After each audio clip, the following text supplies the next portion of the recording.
Hello dear students, welcome in ASC starter. आज class 9 का science का एग्जाम था इवनिंग शिफ्ट वाले बच्चों का।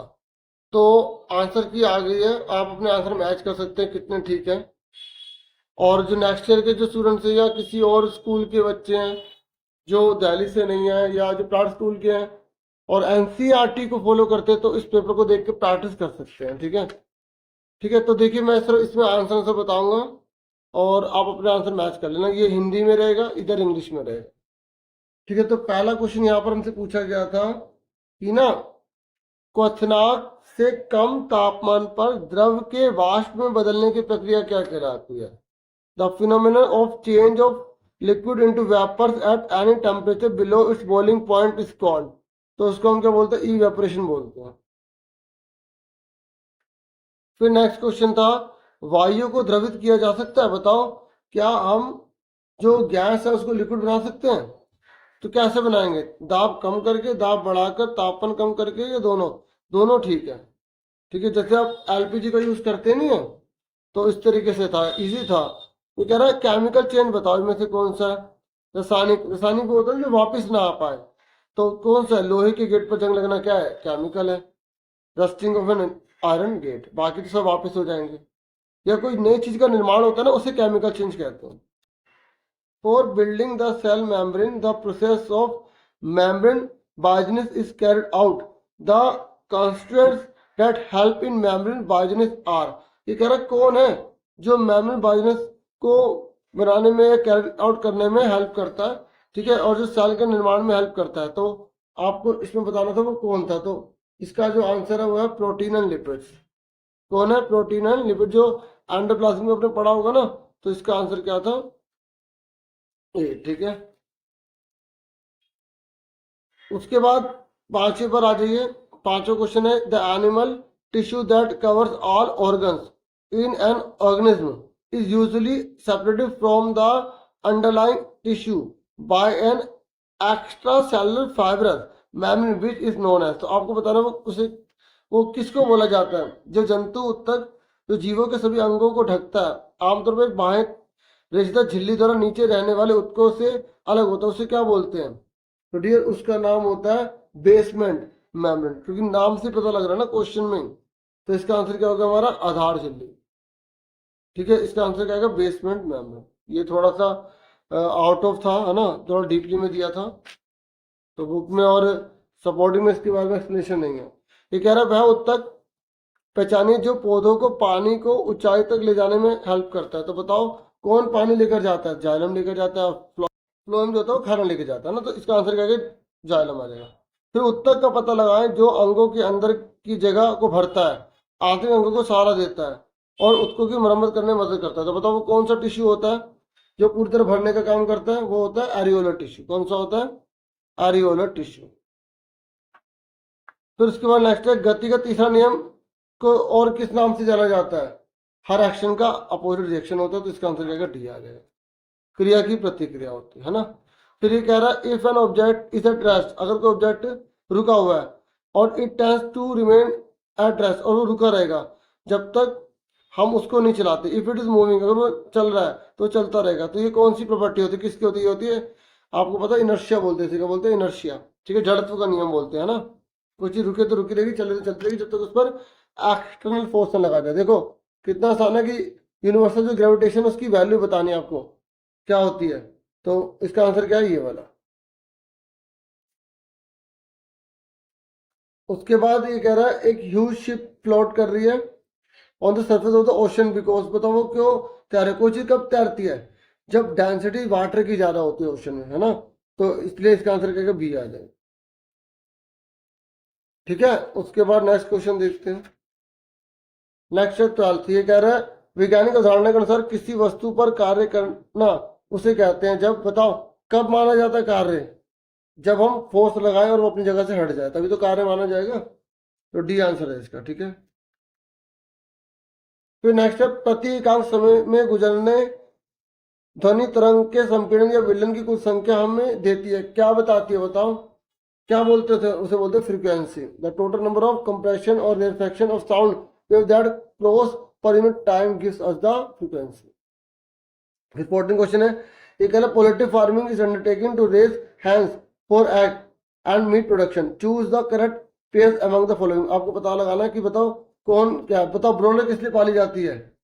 देखो जो ब्रॉयलर होती है ना, वो किस लिए पाली जाती है, ब्रॉयलर पाली जाती है मांस के लिए, इन्हें गलत लिखा है, लेयर अंडे के लिए, ब्रॉयलर मीट के लिए, बिल्कुल ठीक है। तो दूसरा तीसरा ठीक है, तो बी आंसर हो गया इसका। क्या हो गया, बी। हाँ है ना, ये जिसने डेफिनेशन याद की होगी वो आराम से बता देगा। फिर नेक्स्ट है, जब मछली प्राप्त करने के लिए मछली पालन किया जाता है तो उसे हम क्या बोलते हैं, बताओ। जब मछली पालन करते हैं उसे क्या बोलते हैं, उसे हम बोलते हैं मछली संवर्धन। क्या बोलते हैं, कल्चर फिशरी। ठीक है, तो ये तो इन्होंने डेफिनेशन दे दी और सीधा पूछ लिया। फिर 16 क्वेश्चन है, ये कह रहा है नीचे दिए गए मवेशियों में से कौन सा नस्ल विदेशी नस्ल है, बताओ कौन सी विदेशी है, कौन सी हमारे देश की नहीं होती। तो ये क्या, जर्सी हमारे देश के लोग। ठीक है। फिर 17 ये कह रहा है 25 और 40 को जोड़ेंगे तो 65 बन रहा है प्रोडक्ट। तो हाँ बन रहा है। ये कौन सा लो होता है, लो कंजम्पशन मास होता है। तो ये ऊपर वाले का जो रीजन नीचे वाला दे रखा है, तो ए आंसर आ जाएगा इसका। जब नीचे वाला रीजन होता है ना, ठीक है, थोड़ा शॉर्ट शॉर्ट में बता रहा हूँ ना। ठीक है, हाँ, एक्सप्लेनेशन वाली वीडियो अगर जब नेक्स्ट ईयर है ना तभी अब बना पाऊंगा, सिर्फ शॉर्ट शॉर्ट में बता रहा हूँ। ये कह रहा है माइटोकॉन्ड्रिया पदार्थों के परिवहन के लिए कोशिका में नलिकाओं और पुट्टिकाओं का एक बड़ा जाल बना होता है।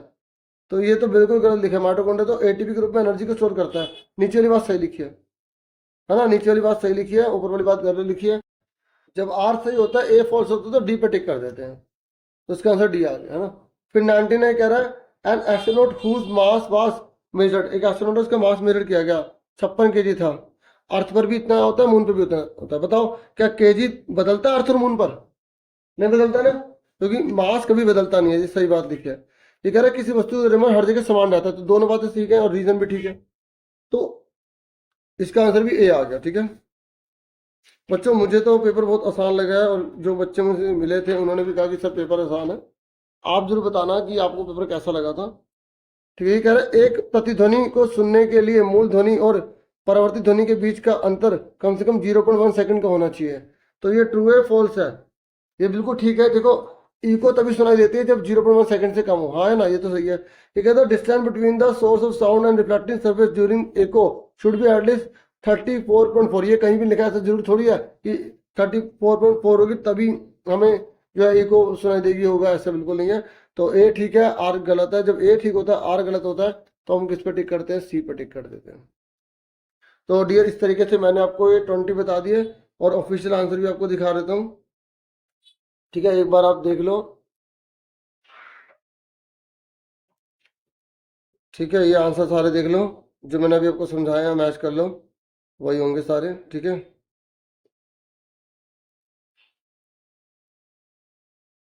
ठीक है, अब बाकी का पेपर देख लो, और बाकी के आंसर आपको दिखा देता हूँ। पहले आपको पेपर दिखा देता हूँ, फिर आप लास्ट में सारे आंसर देख लेना। ठीक है, और जिन बच्चों ने जैसे प्रैक्टिस करनी होगी, तो ऐसे करता हूँ मैं, थोड़ा थोड़ा आंसर थोड़ा थोड़ा क्वेश्चन दिखा देता हूँ। चलो ऐसे कर लेता हूँ। देखो 24 तक पहले दिखा देता हूँ, 24 तक फटाफट देख लो। अब इसका आंसर देख लो 24।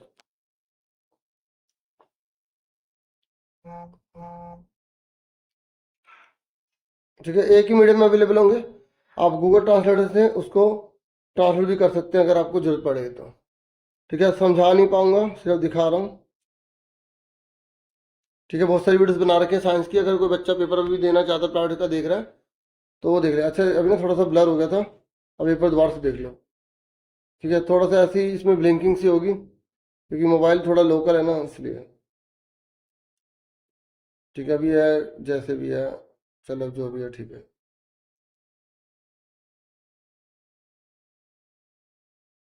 अच्छा मैंने 26 पे भी आ गया, फटाफट पहले क्वेश्चन देख लो सारे, है ना। ये देखो, ये 25वें के हैं, ये 26वां है, ये 27वां है।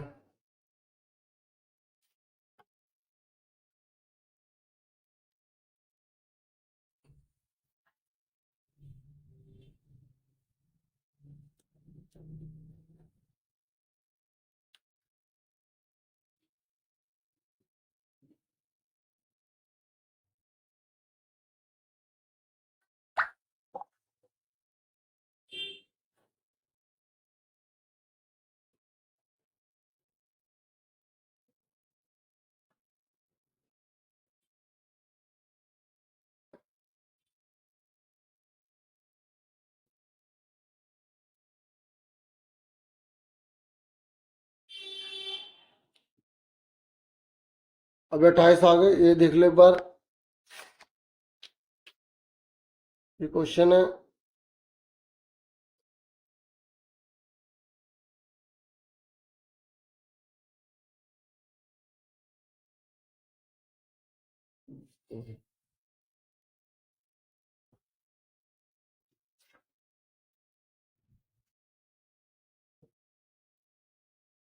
ठीक है, यहाँ तक के सारे देख लो फटाफट।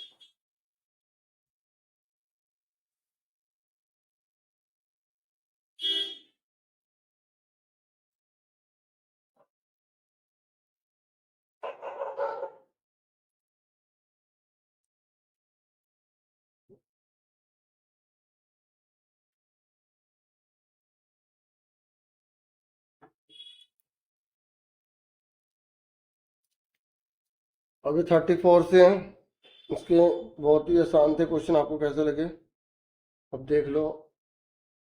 इस पे मत देखना, ठीक है, अभी आंसर मैंने आपको दिखा दिए, ठीक है। ठीक है, ये वाले हैं, ठीक है, ये आंसर है।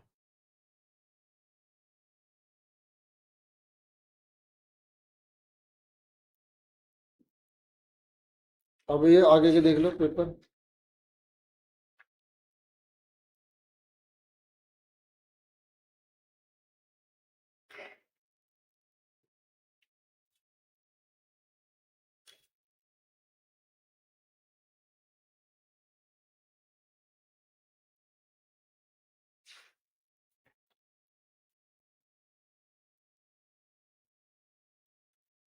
अभी पेपर दिखा रहा था ना, फिर आप एक साथ ही वो देख लेना आंसर।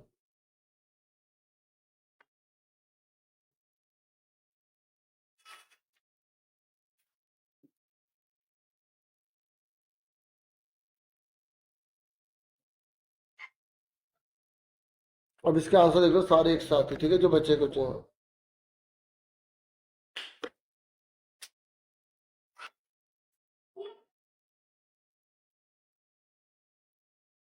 ठीक है, ये देख सकते हो आप सारे आंसर।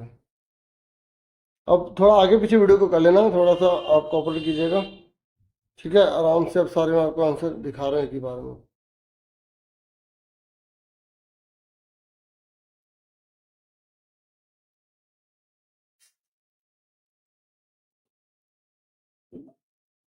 ठीक है, इतना ही था इस वीडियो में। Thank you for watching and listening carefully. Take care yourself dear students.